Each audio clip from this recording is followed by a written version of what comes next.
श्री गुरुदेव दत्त. श्री हरतालिका कहाणी. एके दिवशी ईश्वर पार्वती कैलास पर्वतावर बसली होती.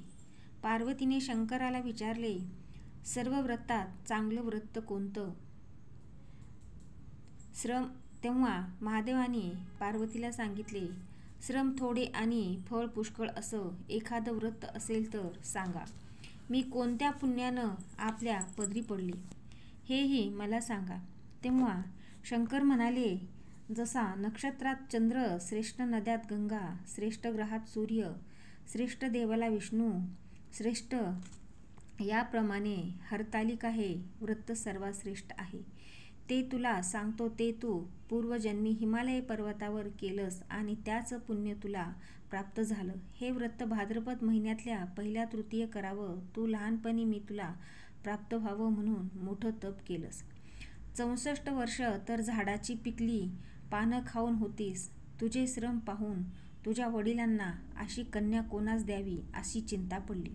इतक्यात नारद मुनी आले. त्यांची पूजा केली व येण्याचं कारण विचारलं. तेव्हा नारद मुनी म्हणाले, तुमची कन्या उपवर झाली आहे, ती विष्णूला द्यावी. त्यांनीच मला तुमच्याकडे मागणी करण्यास पाठवले आहे. हिमालय राजा खूप आनंद झाला. नारद मुनी गेल्यानंतर तुझ्या वडिलांनी ती गोष्ट तुला सांगितली. तू रागवशील.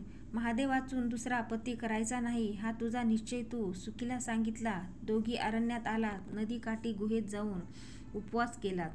तिथं पार्वतीसह माझं लिंग स्थापन केलंस. त्याची मनोभावी पूजा केलीस. तो दिवस भाद्रपद शुद्ध तृतीयेचा होता. रात्री जागरण केलंस. त्या पुण्यानं इथलं माझं असतं. हालहाल नंतर मी तिथे आलो. तुला दर्शन दिले व वर मागण्यास सांगितले. तू म्हणालीस तुम्ही माझी पती व्हावे.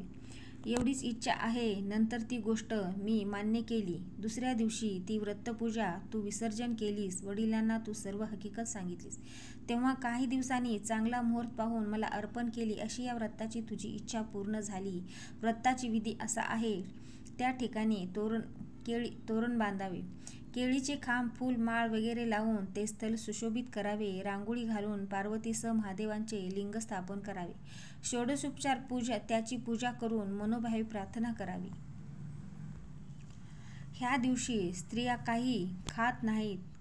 कहाणी वाचल्यानंतर सुवासिनींना यशशक्ती वाण द्यावं. दुसऱ्या दिवशी उत्तर पूजा करून व्रताचे विसर्जन करावे. नंतर ही कहाणी वाचावी व रात्री जागरण करावे. या व्रताने प्राणी पापापासून मुक्त होतो. 7 जन्माचं पातक नाहीसं होतं. राज्य मिळते. स्त्रियांचं सौभाग्य वाढते.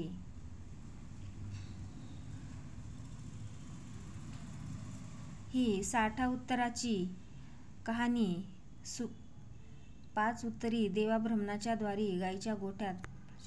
श्री गुरुदेव दत्त.